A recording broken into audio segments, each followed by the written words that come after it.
भारतीय क्लासिकल संगीत हो या गजलें, दिल को छू जाने वाले भजन हो या कैबरे, या हम सभी को थिरकने पर मजबूर कर देने वाले डिस्को के गाने।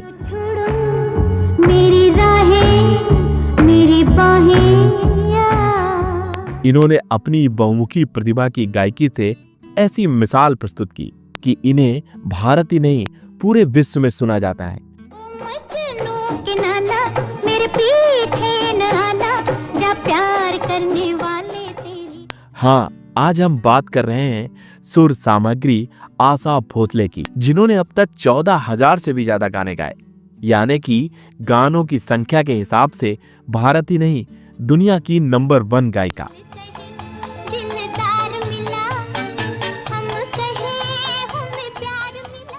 पर आपको यकीन नहीं होगा, आशा भोसले जी को कभी एक बी ग्रेड की गायिका माना जाता था। तो आखिर कैसे आशा भोसले जी भारतीय सिनेमा की सुरों की मल्लिका कहलाईं?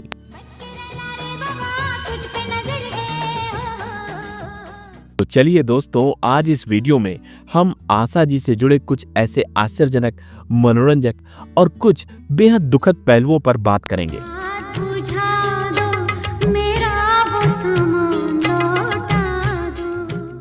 जैसे कि 16 वर्ष की उम्र में कैसे इन्होंने घर से भागकर शादी कर ली, आखिर क्यों इन्हें पूरे मंगेशकर परिवार से बैर लेना पड़ा,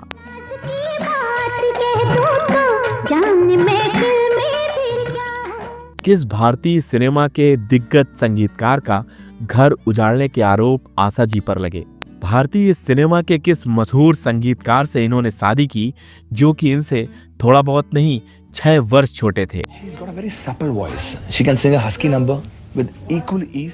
क्यों आशा जी पर यह आरोप लगते रहे कि इन्होंने अपने कैरियर को ऊपर ले जाने के लिए लोगों का सीढ़ी की तरह इस्तेमाल किया। दीदी होते हुए मेरे को काम नहीं मिलेगा और मेरा अपना नाम नहीं होगा।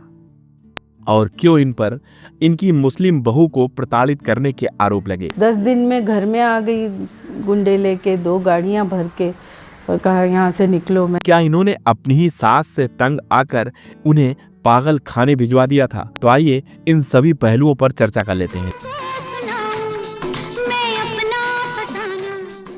तो नमस्कार दोस्तों, स्वागत है आप सभी का आपके अपने favourite YouTube channel beautiful Bollywood में। हाँ, इस वीडियो के अंत में हम ये भी जानेंगे कि मशहूर अदाकारा साधना, जो कि अपने गुर्बत के दिनों में जब कैंसर जैसी बीमारी से पीड़ित थीं, तब आशा भोसले ने उन्हें भी प्रताड़ित करने में कोई कसर नहीं छोड़ी।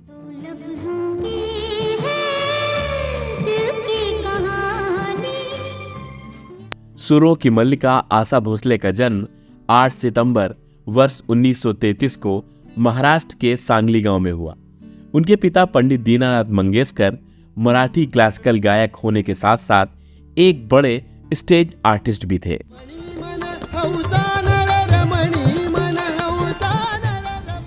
तो ये समझ लीजिए, आशा को संगीत विरासत में मिला था। परिवार में संगीत का माहौल था।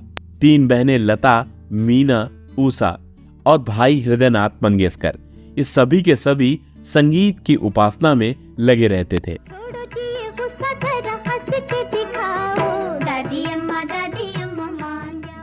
आशा जी भी पिताजी के साथ संगीत सीखने में रमी रहती। इधर 30 के दशक का अंत हो रहा था और मंगेशकर परिवार भयंकर पैसों की तंगी से गुजर रहा था। पिता दीनानाथ मंगेशकर इस तंगी के चलते अवसाद में चले गए और यह अवसाद इन्हें शराब के नशे में डुबोता चला गया। इसी के चलते दीनानाथ मंगेशकर बेहद कम उम्र में ही अपने पूरे परिवार को छोड़ दुनिया को अलविदा कह गए।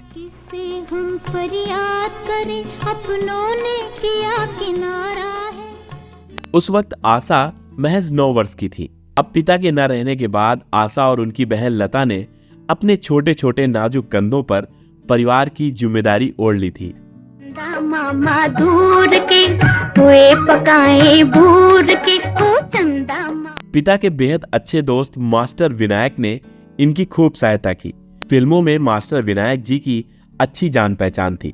उन्होंने आशा और लता के लिए काम ढूंढना शुरू किया और आशा जी को महज 10 वर्ष की उम्र में मराठी फिल्म माझा बाल में गाने का मौका मिला। मराठी फिल्म में मैंने 1943 में गाना गाया था, चला चला नवबाला करके, बच्चों का गाना था। फिर समय बीता और आया साल 1947, जब आशा जी को एक हिंदी फिल्म प्यासा सावन में गाने का मौका मिला और 1949 में बतौर सोलो गायिका के रूप में इन्होंने फिल्म रात की रानी में भी गाना गाया। बचपन में ही आशा ने इन छोटे छोटे कंधों पर बड़ी जिम्मेदारियां ले ली थी।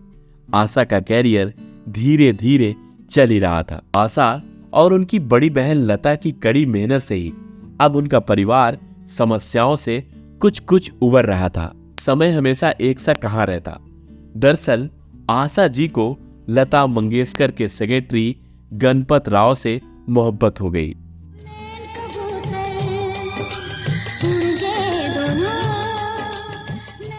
लता दीदी को दोनों के बीच बढ़ती नजदीकियां बिल्कुल पसंद नहीं आ रही थी। उन्होंने आशा को कई बार समझाया, शादी तुझी से हो मेरी, चाहे शादी के दिन मर जाए। लता जी को लगता था कि आशा समझदार है, आखिर वो परिवार को इतनी जिम्मेदारी से संभाल रही हैं। पर लता जी के समझाने के बावजूद आशा जी ने वो कदम उठा लिया जिसकी किसी को उम्मीद नहीं थी। 16 वर्ष की आशा ने मोहब्बत में अंधी होकर अपनी से 2 गुनी उम्र के 31 वर्षीय गणपत राव के साथ घर से भागकर शादी कर ली थी।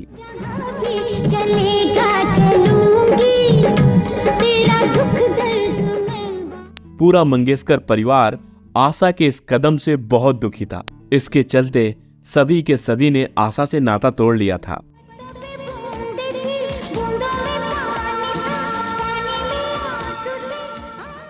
आशा जी को लगता था कोई साथ दे या न दे, मेरा पति मेरा हमेशा साथ देगा। आखिर उनका सच्चा प्यार उनके साथ है।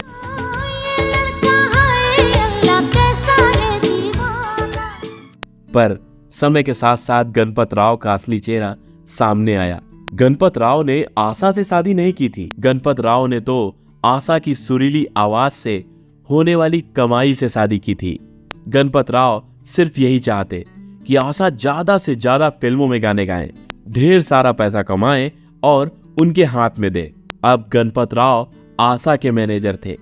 उनका सिर्फ ये काम था कि आशा को कैसे भी ज्यादा से ज्यादा गाने दिलाएं। छोटी सी बच्ची आशा उस कठिन दौर में 1-2 नहीं 4-5 और तो और कभी कभी 6-7 गाने एक दिन में गा रही थी। और इन गानों की रिकॉर्डिंग के लिए उन्हें अलग अलग स्टूडियो जाना पड़ता। आशा के लिए ये सब बेहद कठिन था। घर का सारा काम निपटाना और दिन में 5-5, 6-6 गानों की रिकॉर्डिंग करना। और तो और आशा को स्टूडियो से लौटने में जरा सी भी देर हो जाती तो उन्हें गणपत राव का गुस्सा झेलना पड़ता। आशा के पति गणपत राव आशा पर हमेशा शक करते। आशा अगर घर से निकलते वक्त जरा सा भी मेकअप कर ले तो उनका उनके पति से पक्का झगड़ा होता। ये झगड़े कभी कभी तो इतना बढ़ जाते थे कि वो आशा के साथ गाली गलौज और मारपीट तक उतारू हो जाते। कुल मिलाकर आशा भोसले का शोषण हो रहा था। आशा किसी से कुछ भी नहीं बता पा रही थी क्योंकि ये उनका खुद का ही लिया गलत फैसला था।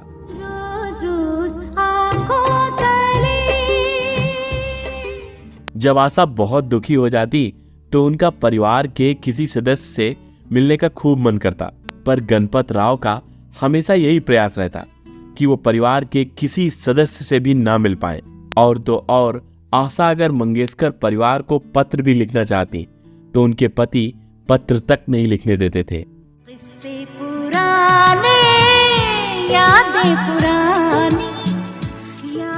लगभग 40 के दशक से 50 के दशक के मध्य तक आशा ने तकरीबन 800 गाने गाए थे।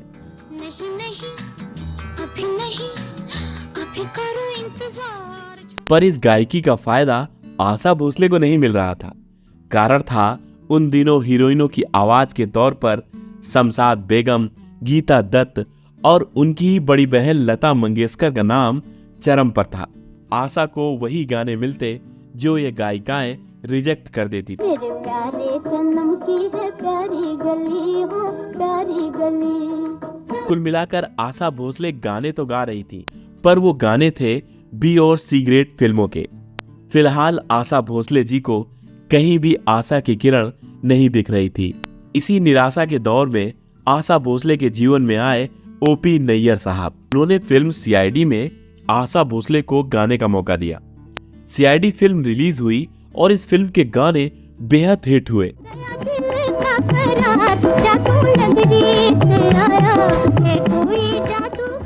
शायद आशा के जीवन में कई वर्षों बाद खुशी की पहली झलक आशा को मिली थी। इसी के कुछ दिनों बाद ओपी नैयर साहब ने 1957 में नया दौर फिल्म में आशा से गाने गवाए।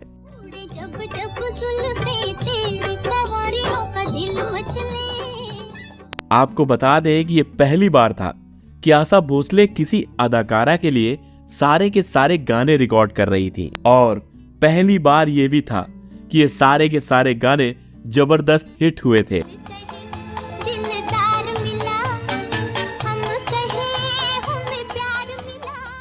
अब आशा और नैयर साहब की जोड़ी हिट हो गई थी। इसके बाद दोनों ने मिलकर सिनेमा में कई हिट्स दिए।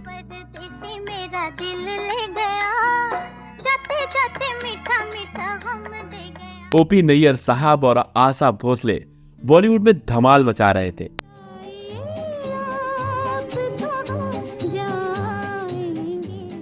हाँ, जहां आशा जी का कैरियर आसमान चढ़ रहा था, वहीं दूसरी तरफ उनके पति गणपत राव से उनके रिश्ते और खराब हो रहे थे। नतीजा ये हुआ कि एक रात गणपत राव और आशा में खूब झगड़ा हुआ। गणपत राव ने आशा जी को उनके 2 बच्चों के साथ घर से निकाल दिया, और इससे भी दर्द भरी बात तो ये थी कि आशा उस समय तिवारा मां बनने वाली थी। पर आशा अब जाए तो कहां जाए। आशा सीधे अपने घर मंगेशकर परिवार के पास पहुंची। मंगेशकर परिवार का दिल नरम पड़ गया। लता जी के समझाने पर सबने एक बार फिर आशा को अपना लिया। 1960 के आसपास इनका गणपत भोसले से तलाक हो गया। अपने पति गणपत भोसले से अलग होने के बाद कानूनन इनके नाम से भोसले हट चुका था। फिर भी फिल्मी दुनिया में इनका नाम आशा भोसले ही चलन में रहा। अब इसकी क्या वजह थी, इसे हम आगे जिक्र करेंगे। आशा परिवार में घुल मिल गई थी, तभी एक बार फिर मंगेशकर परिवार में बवाल मच गया। लता जी को एक बार फिर आशा के इश्क का पता लगा। तो चलिए एक बार फिर नैयर साहब पर आते हैं। आशा भोसले आज जिस मुकाम पर थी, वहां पर पहुंचाने का श्रेय अगर किसी को जाता था तो वो थे ओपी नैयर साहब। ये नैयर साहब ही थे जिन्होंने आशा जी की आवाज की रेंज का संपूर्ण उपयोग किया।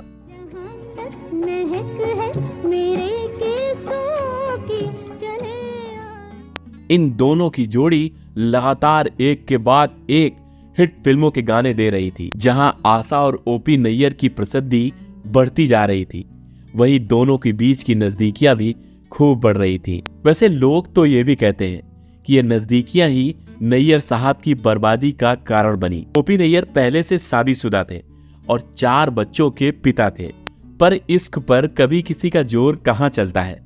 एक विवाहित शख्स और एक तलाकशुदा महिला सरेआम मुंबई में इश्क लड़ा रहे थे।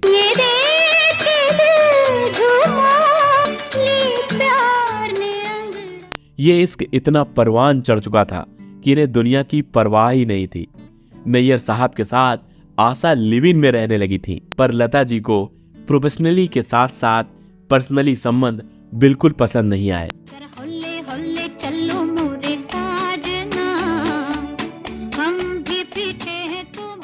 ऐसा नहीं कि लता ने अब की बार मना नहीं किया, लता दीदी ने अब की बार भी मना किया और अब की बार भी आशा नहीं मानी। इसी कारण लता और आशा के बीच दूरियां बढ़ती चली गईं। इन दूरियों के बढ़ने के और भी कारण थे, वो हम अभी आगे और जिक्र करेंगे। ओपी नैयर के साथ आशा का ये प्रेम संबंध लगभग 14 वर्षों तक चला। नैयर साहब की पहली पत्नी इस रिश्ते से बेहद आहत थी। नैयर साहब की पत्नी के पास बच्चों की परवरिश का उस दौर में कोई जरिया भी नहीं था। वो खून का घूंट पीकर इस रिश्ते को ढोती रही, चाहे कुछ भी हो जाए। पर उन्होंने ओपी नैयर को कभी तलाक नहीं दिया। शायद इसी वजह से आशा जी से ओपी नैयर साहब शादी भी नहीं कर पाए। नैयर साहब के बच्चे भी अब बड़े हो चुके थे। अब नैयर साहब को समाज की परवाह भी हो रही थी। उन्होंने आशा से दूरियां बनानी शुरू करी। और तुमको सितारों में ले चलूं। शायद आशा भोसले भी बिन ब्याही विवाहिता के इस रिश्ते से ऊब चुकी थी।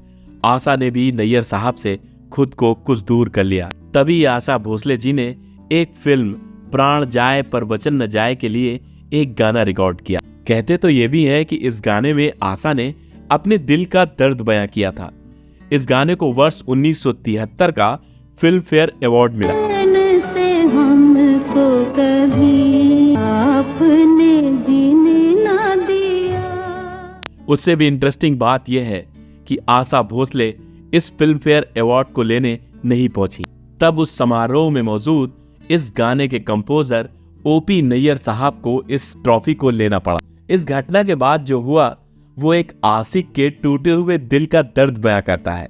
ओपी नैयर साहब ने घर जाते समय इस ट्रॉफी को चलती कार से बाहर फेंक दिया। सब कुछ तो हुआ था, पर आशा जी के पास आशा जी की ट्रॉफी नहीं पहुंची। इधर लता जी और आशा जी के बीच दूरियां बढ़ रही थी। ये वो वक्त था जब बॉलीवुड में रॉयल्टी विवाद चरम पर आ गया था, जिसमें पूरे के पूरे बॉलीवुड के सभी संगीतकार दो कैंपों में बंट गए थे, लता कैंप और रफी कैंप। आपको जानकर हैरानी होगी कि आशा जी रफी जी के कैंप में थी और एसडी बर्मन जो लता जी से नाराज चल रहे थे वो भी रफी कैंप में ही थे। एसडी बर्मन साहब अपने सारे के सारे गाने आशा जी से गवाने लगे थे। अच्छा जी मैं हारे चलूं मान जाऊं ना। 1965 की बात है। आशा जी को एसडी बर्मन साहब के लिए एक रिकॉर्डिंग करनी थी और एसडी बर्मन साहब ने अपनी इस रिकॉर्डिंग प्रैक्टिस के लिए अपने बेटे आरडी बर्मन को भेजा। छोड़ दो आंचल जमाना क्या कहेगा। वैसे आरडी बर्मन साहब की आशा जी से पहली मुलाकात नहीं थी। आरडी बर्मन साहब जब आशा भोसले जी से मिले तो वो कक्षा 10 की पढ़ाई कर रहे थे। अब आरडी साहब ने आशा भोसले से उनका ऑटोग्राफ मांगा था। आशा जी ने आरडी को ऑटोग्राफ तो दिया, पर जब आरडी बर्मन साहब ने आशा से कहा कि मैं जल्दी बड़ा होकर एक अच्छा म्यूजिक कंपोजर बनना चाहता हूँ, तब आशा ने आरडी को डांट लगाई थी। आशा जी कहती हैं आरडी उन्हें बिल्कुल बेवकूफ फेंकते थे। पर बात आज की थी। आशा भोसले प्रैक्टिस के लिए किशोर कुमार की मांग कर रही थी, पर शायद इस हीरे की पहचान आशा को नहीं थी। साल 1966 आया। सच में आज आरडी बर्मन एक हीरा ही बन गए थे। साल 1966 में जब आरडी बर्मन ने फिल्म तीसरी मंजिल के लिए आशा से गाने गवाए तो वो सारे के सारे गाने बहुत बड़े हिट हुए। आरडी बर्मन साहब की पश्चिमी प्रभावित ट्यून आशा जी के लिए बिल्कुल नई थी।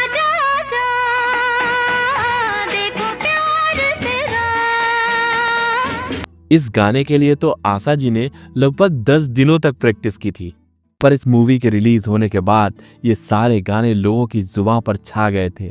आरडी बर्मन के लिए आशा जी के मन में खूब इज्जत बढ़ गई थी। आरडी बर्मन साहब ने भारतीय सिनेमा को संगीत का एक नया आयाम दिया था।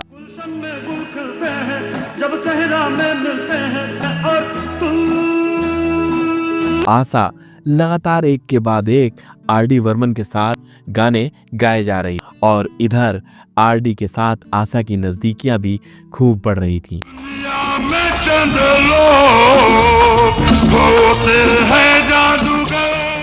लोग तो ये भी कहते हैं कि ओपी नैयर साहब और आशा जी के बीच में जो दूरियां बढ़ी उसका कारण आरडी बर्मन साहब ही थे। लोगों को धोखा कभी हो जाता है। ओपी नैयर साहब बेहद चिड़चिड़े हो गए थे। शायद आशा जी की उस ट्रॉफी को फेंकने का किस्सा भी यहीं से जुड़ा है। खैर, आशा जी कभी भी ओपी को नहीं छोड़ना चाहती थी। ओपी नैयर साहब के लिए उनके मन में बहुत जज्बात थे। तभी एक दिन ओपी ने आशा की बेटी वर्षा को न जाने किस बात पर थप्पड़ मार दिया। आशा भोसले ये सब तो कभी सोच ही नहीं सकती थी। शायद यहीं से ओपी और आशा के बीच रिश्ते का अंत हो गया। हाँ, ओपी नैयर साहब ने आशा से अलग होने के बाद कहा था कि मेरे जीवन की सबसे अच्छी बात यही है कि मैं आशा भोसले से मिला। हाँ, ओपी नैयर और आशा का रिश्ता अब खत्म हो गया था। इधर आरडी और आशा की जोड़ी बॉलीवुड में तहलका मचा रही थी।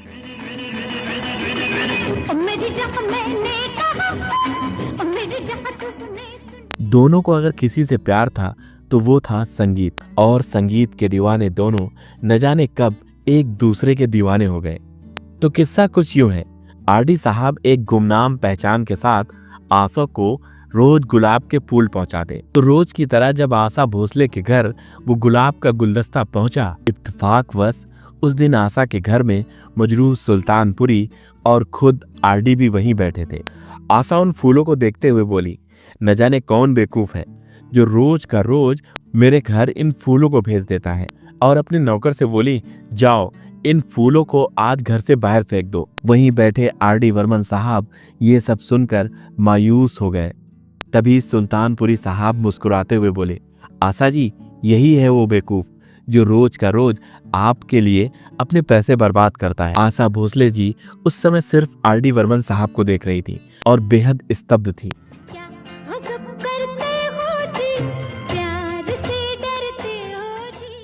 आरडी बर्मन साहब ने तुरंत आशा के सामने शादी का प्रस्ताव रख दिया।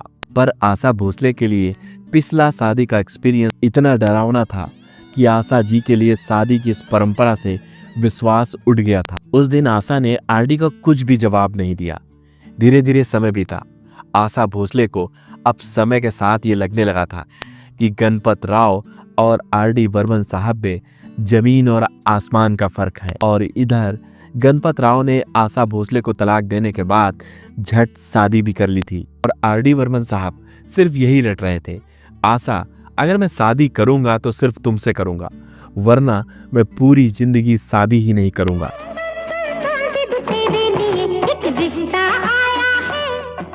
अंततः आशा भोसले का दिल पिघला। दोनों ने 1980 में एक दूसरे से शादी कर ली।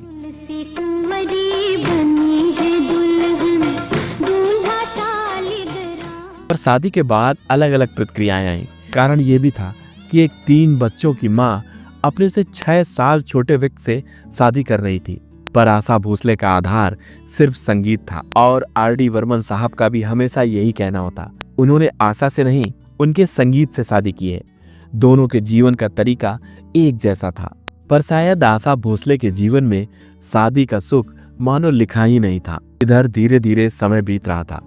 आरडी बर्मन का उस पश्चिमी संगीत का रंग भी कम पड़ने लगा था। ओ गुम है किसी के प्यार में दिल सुबह शाम। आरडी बर्मन साहब बदलते दौर के साथ खुद को बदल नहीं सके। धीरे धीरे आरडी बर्मन साहब को गाने मिलने भी कम हो गए थे। आरडी बर्मन अब चंद पैसों के लिए परेशान रहने लगे और इन्हीं उलझनों के साथ आरडी बर्मन ने सहारा लिया, तो वो थी शराब। आपकी आंखों में कुछ महके हुए से राज है।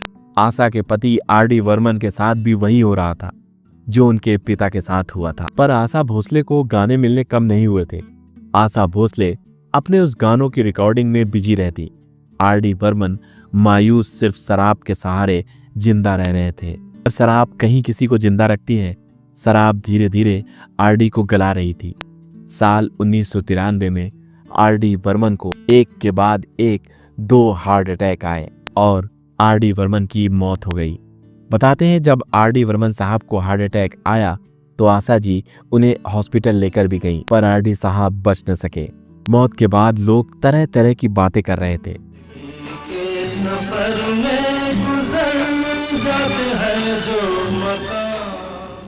आशा भोसले ने अपने एक इंटरव्यू में कहा कि भारतीय सिनेमा ने एक महान संगीतकार खोया है, पर मैंने आज अपने पति को खो दिया। आशा के साथ आरडी बर्मन के एक भी बच्चा नहीं था। बर्मन साहब ने अपनी संपत्ति का उत्तराधिकारी किसी को बनाया भी नहीं था। और इन्हीं सब कारणों को देखते हुए लोगों ने आशा और आरडी बर्मन की शादी पर सवाल उठाने शुरू कर दिए। बातें तो यहाँ तक होने लगी कि आरडी बर्मन और आशा भोसले में शादी ही नहीं हुई। सुनने में तो ये भी आया कि बर्मन की माँ को, जिन्हें आशा भोसले अपनी माँ की तरह मानती थी, उन्हें आशा ने आरडी बर्मन की मौत के बाद पागल खाने छोड़ दिया। आशा भोसले को उनके इस निर्दयी कृत्य के लिए लोग न जाने क्या क्या कह रहे थे, पर शायद यही लोग ये भूल गए थे कि आशा भोसले जी ही थी जिन्होंने आरडी बर्मन की मौत के 13 सालों बाद तक उनकी माँ का ख्याल रखा था और उनकी माँ को किसी पागल खाने नहीं भेजा, बल्कि एक वृद्धावस्था आश्रम में वो लेकर उन्हें छोड़ आई थी, जहां पर ऐसे रोगियों का प्रॉपर इलाज होता है। आर.डी. बर्मन की मौत के बाद आशा ने बॉलीवुड से दूरियां बना ली थी। हजारों मधुर गाने गाने वाली आशा भोसले के जीवन में सिर्फ और सिर्फ कड़वाहट बची थी। फिर आया साल 1994, जब आशा भोसले ने कई बार कई लोगों के कहने पर रंगीला फिल्म से फिल्मों में वापसी की।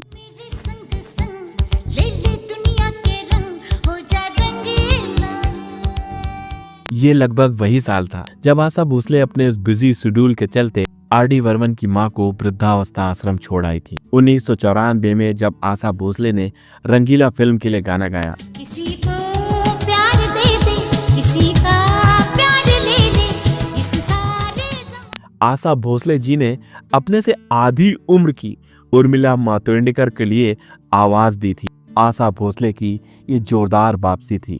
नई पीढ़ी तो आशा भोसले की आवाज सुनकर विश्वास ही नहीं कर पा रही थी कि 65 साल की एक गायिका की आवाज इतनी मधुर हो सकती है, इतनी एनर्जी भरी हो सकती है। अरे नारे नारे ना, फिर आया साल 2000, जब आशा भोसले जी को film fair life time achievement award दिया गया। और तो और ये वही साल था जब उन्हें दादा साहब फाल्के अवार्ड से भी नवाजा गया। मधुबन में जो कन्हैया किसी गोपी से मिला था, कैसे न जले आग तन मन में लगे। आशा भोसले को अपने कैरियर में वो सारी ऊंचाइयां मिल गई थी जहां पर लोग पहुंचना चाहते हैं। तमाम शहद की मिठास को जमा करके चांदनी में गूंधा जाए, तब भी आशा भोसले जैसी आवाज नहीं बन पाई। लोग ये कहने लगे थे अब आशा भोसले फिल्मों में गाना बंद कर देंगी, पर शायद आपको पता है आशा भोसले थकने का नाम नहीं था।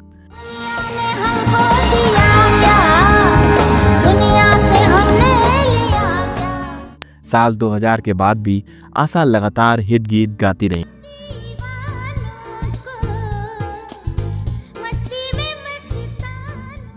साल 2012 आशा भोसले के लिए बहुत बुरा साबित हुआ।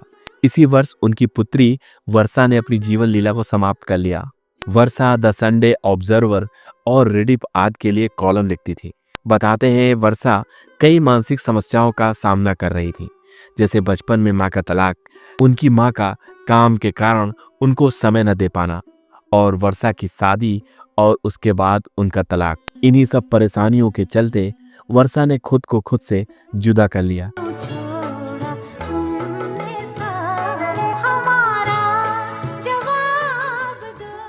पर आशा भोसले के जीवन में अपनों को छोड़कर जाने का सिलसिला रुका नहीं।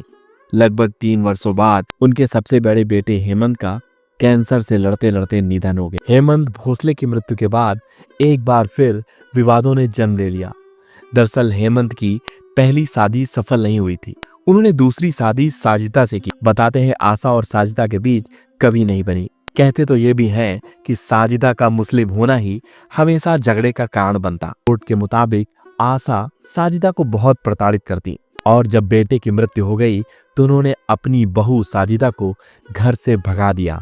मैं क्या बताऊं, ऐसा रिश्ता है जो कहते हैं ना, सास बहू का एक बैर होता है और फिर भी प्यार है। हाँ, अगर इनकी उपलब्धियों की बात करें तो शायद आज के वीडियो में समय भी कम पड़ जाएगा, पर इन उपलब्धियों के पीछे एक बड़ी कड़वाहट भरी सच्चाई भी है। लोग कहते हैं कि इन्होंने अपनी इन ऊंचाइयों पर पहुंचने के लिए अपनी को सिंगर के खिलाफ साजिशें रची। इन पर सुमन कल्याणपुर, हेमलता, अनुराधा पौडवाल, शारदा राजन और अलका याग्निक जैसी गायिकाओं से गाने छीनने के आरोप लगे। बताते हैं संगीतकारों के साथ इन्होंने ग्रुपबाजी की, नई गायिकाओं को कभी आगे बढ़ने ही नहीं दिया, और तो और इन्होंने अपनी छोटी बहन उषा मंगेशकर को भी कभी आगे नहीं बढ़ने दिया। कई बार तो ये खबरें भी सामने आई कि इनकी अदावत अपनी बड़ी बहन लता मंगेशकर से भी चलती रही।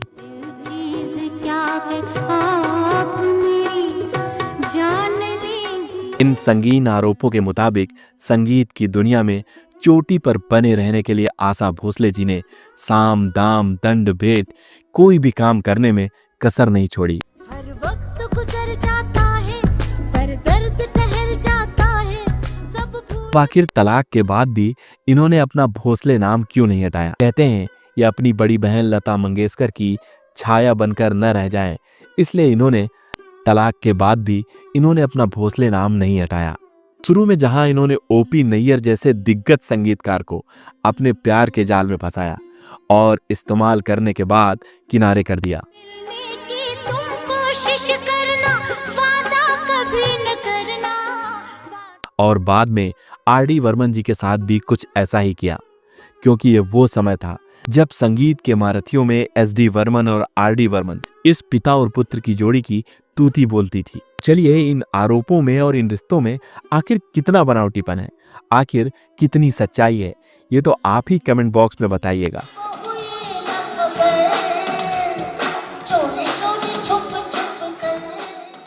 पर उस समय के अखबार और फिल्मी एक्सपर्ट यही लिखते थे कि आशा ने अपनी उपलब्धियों के लिए सबका इस्तेमाल किया।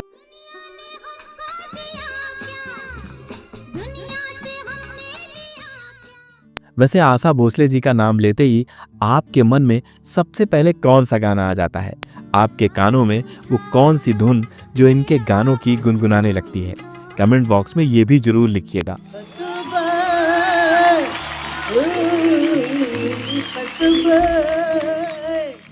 तो ये जरूर बताइएगा कि आखिर इनकी कितनी बहनें थीं और इनकी बहनों के नाम कमेंट बॉक्स में जरूर लिखिएगा। हाँ, अगर आपको ये वीडियो थोड़ा सा भी अच्छा लगा हो तो प्लीज़ लाइक जरूर करिएगा, क्योंकि आपका एक लाइक हमारे इस 25 से 30 मिनट के वीडियो में की गई 40 से 50 घंटों की मेहनत को साकार कर देता है। वैसे इन पर लगे आरोपों की अगर बात करें तो इन पर मशहूर एक्टर साधना को प्रताड़ित करने के भी आरोप लगे। इन्होंने उस खूबसूरत अदाकारा साधना को उसके गुर्बत के दिनों में खूब प्रताड़ित किया। इस कहानी को अगर आपको जानना है तो आप दाईं तरफ वीडियो को जरूर क्लिक करिएगा। वैसे आपने वीडियो को अंत तक देखा, इसके लिए मैं आपका दिल से शुक्रिया अदा करता हूँ।